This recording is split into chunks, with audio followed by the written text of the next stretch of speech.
افغان بحران کا ذمہ دار ٹھہرانا افسوسناک ہے۔ افغان امن عمل میں پاکستان سے زیادہ کسی ملک نے محنت نہیں کی۔ اس پر اتفاقی رائے ہے کہ اب کوئی فوجی کارروائی نہیں ہوگی۔ افغانستان کو باہر سے نہیں چلایا جا سکتا۔ افغان حکومت اور طالبان مل کر چلیں، یہی مسئلے کا حل ہے۔ طالبان تنہا ملک پر کنٹرول چاہتے ہیں تو خانہ جنگی ختم نہیں ہوگی۔ خانہ جنگی کے اثرات پاکستان کے قبائلی علاقوں میں ہوں گے۔ وزیر اعظم عمران خان کی افغان یوتھ فورم سے گفتگو، کہا افغانستان میں یہ تاثر غلط ہے کہ پاکستان کو عسکری ادارے چلاتے ہیں۔ بھارت سے متعلق سوال پر بولے، بھارت نے 5 اگست کو کشمیریوں کا حق چھینا، جس کے بعد پاکستان نے بھارت سے تمام تعلقات منقطع کر لیے۔ بھارت اس وقت RSS کے نظریے کے زیر تسلط ہے۔ گاؤں ماتا کے پیروکار مسلمانوں کو مار رہے ہیں اور ان پر کوئی فرد جرم عائد نہیں ہوتی۔ کشمیر کی خصوصی حیثیت بحال کرنے تک بھارت سے بات نہیں ہو سکتی۔ افغان سفیر کی بیٹی کے موقف اور تحقیقات میں ہم آہنگی نہیں۔ سلسلہ علی نے کہا کہ اس کے ساتھ زبردستی کی گئی، سیف سٹی کیمروں میں ایسا کچھ نہیں۔ وزیر اعظم عمران خان کا افغان سفیر کی بیٹی کے معاملے پر سوال پر جواب، کہا تحقیقات ہو گئی ہیں، افغانستان سے ٹیم آ رہی ہے، تمام معلومات اسے فراہم کریں گے۔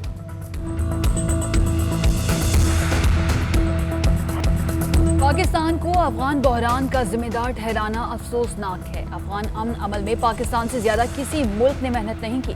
اس پر اتفاقی رائے ہے کہ اب کوئی فوجی کارروائی نہیں ہوگی۔ افغانستان کو باہر سے نہیں چلایا جا سکتا۔ افغان حکومت اور طالبان مل کر چلیں، یہی مسئلے کا حل ہے۔ طالبان تنہا ملک پر کنٹرول چاہتے ہیں تو خانہ جنگی ختم نہیں ہوگی۔ خانہ جنگی کے اثرات پاکستان کے قبائلی علاقوں میں ہوں گے۔ وزیر اعظم عمران خان کی افغان یوتھ فورم سے گفتگو، کہا افغانستان میں یہ تاثر غلط ہے کہ پاکستان کو عسکری ادارے چلاتے ہیں۔ بھارت سے متعلق سوال پر بولے، بھارت نے 5 اگست کو کشمیریوں کا حق چھینا، جس کے بعد پاکستان نے بھارت سے تمام تعلقات منقطع کر لیے۔ بھارت اس وقت RSS کے نظریے کے زیر تسلط ہے۔ گاؤں ماتا کے پیروکار مسلمانوں کو مار رہے ہیں اور ان پر کوئی فرد جرم عائد نہیں ہوتی۔ کشمیر کی خصوصی حیثیت بحال کرنے تک بھارت سے بات نہیں ہو سکتی۔ افغان سفیر کی بیٹی کے موقف اور تحقیقات میں ہم آہنگی نہیں۔ سلسلہ علی نے کہا کہ اس کے ساتھ زبردستی کی گئی، سیف سٹی کیمروں میں ایسا کچھ نہیں۔ وزیر اعظم عمران خان کا افغان سفیر کی بیٹی کے معاملے پر سوال پر جواب، کہا تحقیقات ہو گئی ہیں، افغانستان سے ٹیم آ رہی ہے، تمام معلومات اسے فراہم کریں گے۔ ملک میں کرونا کا زور، 9 جون کے بعد سب سے زیادہ 76 افراد کا انتقال، 4000 سے زائد کیسز رپورٹ ہوئے۔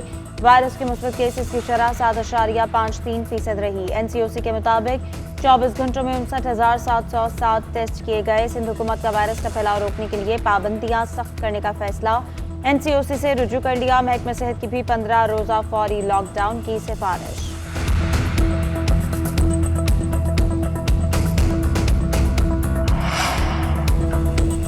جن چیزوں سے وائرس پھیلتا ہے وہ بند کرنے جا رہے ہیں۔ سربراہ NCOC اسد عمر نے بتا دیا، 1 اگست سے ایک ویکسین لگوانے والے جہاز میں سفر کر سکیں گے۔ اساتذہ نے ویکسینیشن نہ کروائی تو 1 اگست سے پڑھا نہیں سکیں گے۔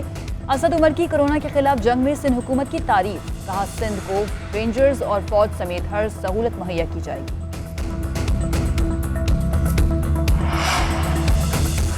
کورونا کی چوتھی لہر تیزی سے پھیل رہی ہے۔ وفاقی حکومت کب تک عطیہ کی گئی ویکسین پر انحصار کرے گی؟ پیپلز پارٹی رہنما شیری رحمان کا سوال، کہتی ہیں وفاقی حکومت کی نااہلی اور بد انتظامی کی وجہ سے ملک کو کورونا ویکسین کے بحران کا سامنا کرنا پڑا۔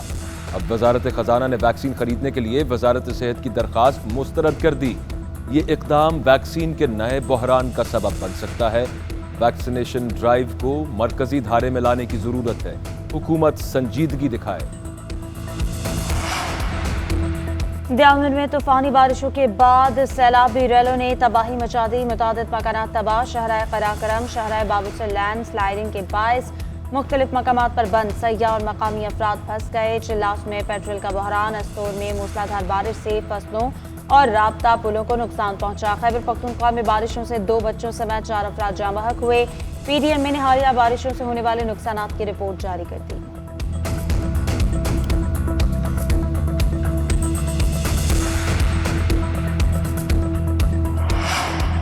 اسلام آباد کے سیکٹر E11 میں سیلابی پانی کی تباہ کاریاں، پانی نکالنے کے بعد صفائی کا عمل تاحال مکمل نہ ہو سکا۔ کچھ عمارتوں کی بیسمنٹ پہ پانی اور گندگی موجود، CD اور عملہ غائب، نالے کے گرد انتظامیہ نے مٹی کے بند لگا دیے۔